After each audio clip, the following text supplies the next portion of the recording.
Anda mantan TKI dan berhasil mengembangkan pasar untuk tempat mantan TKI berjualan.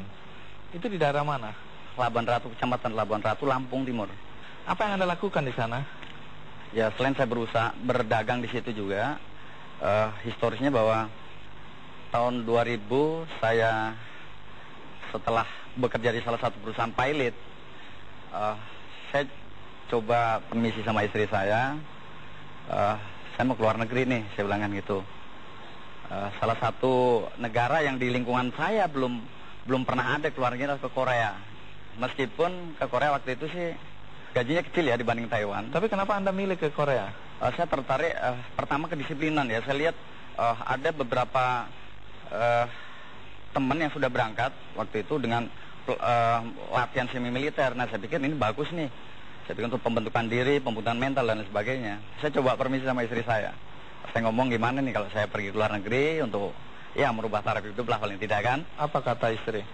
Istri saya justru silakan, welcome, tapi saya dikasih gambaran dua masalah yang sampai sekarang saya ingat. Apa itu? Yang pertama adalah, ingat, pergi ke luar negeri itu kalau sukses itu tetangga akan iri. Ya, harus dipilih salah satu. Yang kedua, kalau tidak sukses, tetangga dan orang lain akan tepuk tangan nyurakin kita gagal. Pilih mana dan harus salah satu pilih. Harus memilih salah satu kan gitu. Sudah, saya akan milih salah satu, setelah nanti saya pulang, saya akan kasih jawaban, saya bilang. Wah, saya berangkat. Sama istri sendiri kayak drama iya. ya. Itu motivasi, saya bilang, wah ini luar biasa, saya bilang udah. Terus? Saya berangkat. Tunggu, sebelum Anda cerita apa yang terjadi di Korea Selatan, saya ingin tahu dulu, urusan kios ini belum selesai tadi. Urusan pasar, berapa kios di pasar itu? Total ada 95.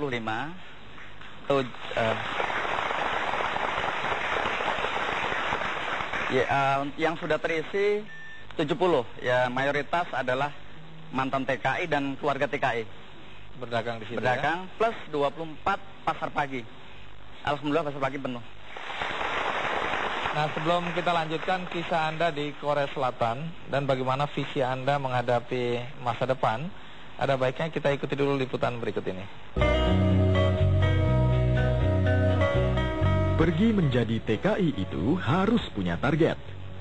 Setidaknya itu yang diyakini Imam Nahrawi sebelum memutuskan menjadi TKI ke Korea di tahun 2000. Imam berangkat menjadi TKI ke Korea Selatan dengan target untuk mengubah kehidupan, karena gaji sebelumnya sebagai pekerja di pabrik pengolahan pisang dirasa tidak kunjung cukup. Di sana, Imam bekerja di pabrik tekstil di Busan, Korea Selatan. Tekad, usaha keras, dan kejujuran yang membuat Imam bisa mengumpulkan banyak modal untuk menjadi pengusaha di tanah kelahirannya setelah ia kembali dari Korea tahun 2002. Imam yang dibantu Suprihatin istrinya kini mengelola usaha toko bahan bangunan, pabrik genting, kebun karet, dan kolam ikan gurame. Semua kekayaan yang dibangun dari modal gaji yang dia kumpulkan selama bekerja di Korea itu kini mencapai miliaran rupiah. Tidak hanya itu, pria berusia 43 tahun ini juga membangun pasar yang diperuntukkan bagi para mantan TKI. Para TKI yang banyak di desanya direkrut untuk membangun kios dan berbisnis bersama. Pendirian pasar ini katanya merupakan wujud prihatin karena banyak ditemukan mantan TKI yang kembali miskin setelah pulang ke kampung halamannya. Hal ini karena para mantan TKI berperilaku konsumtif dan tidak bisa mengelola uang hasil jerih payah selama bekerja di luar negeri. Tak heran jika banyak mantan TKI yang berterima kasih kepada Imam, karena dengan usaha ini mereka tak harus lagi menjadi TKI. Saat ini, pasar yang berada di pinggir jalan lintas timur Sumatera Lampung ini memiliki 94 kios dan 24 lapak. Para mantan TKI ini bisa berjualan baju, sepeda, jasa fotokopi, hingga berdagang sayur dan buah.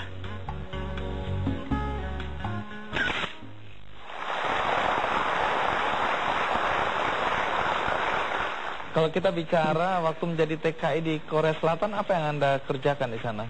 3 bulan pertama, kebetulan saya basicnya waktu itu saya terakhir kerja perusahaan adalah di kasih logistik. Sehingga ketika saya ngisi biodata, saya pernah kerja di logistik. Di sana ditaruhlah di logistik. Ternyata berbeda nih pada 3 bulan pertama. Selama ini saya jadi kasih, di sana justru jadi kuli. Yang saya lakukan justru barang datang dari mobil tronton yang bannya 8 itu, kita yang bongkar. Kita turunin, kita masukin, kita susun. Itu saya lakukan kalau jam 8 mulai kerja, itu jam 2 baru selesai, itu non-stop.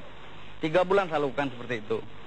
Kemudian bulan keempat saya sering buat tulisan ke Indonesia pakai email gitu. Suatu ketika anaknya majikan ini, anaknya bos, tahu saya main komputer.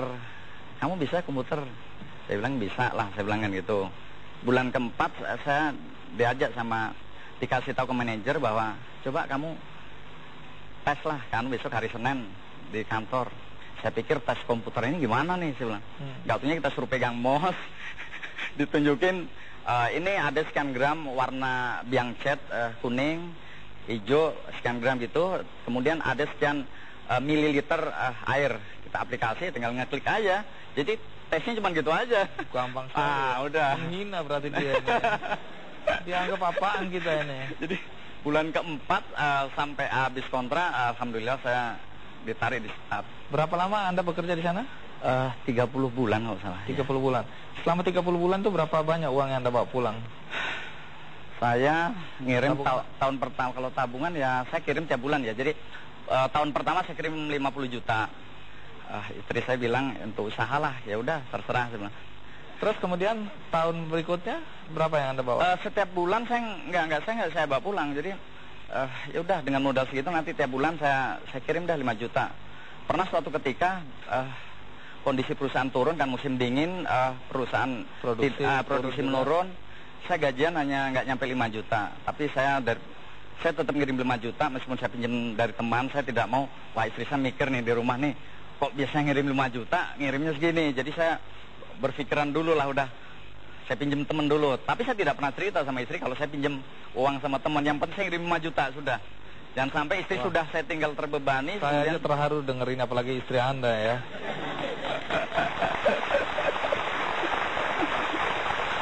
Oke. Nah, waktu Anda kembali ke Indonesia, apa yang Anda lakukan? Sebelum pulang, saya ditanya nih sama salah satu manajer, Imam katanya, saya hitung-hitung duit kamu nih banyak nih, kamu pulang mau apa?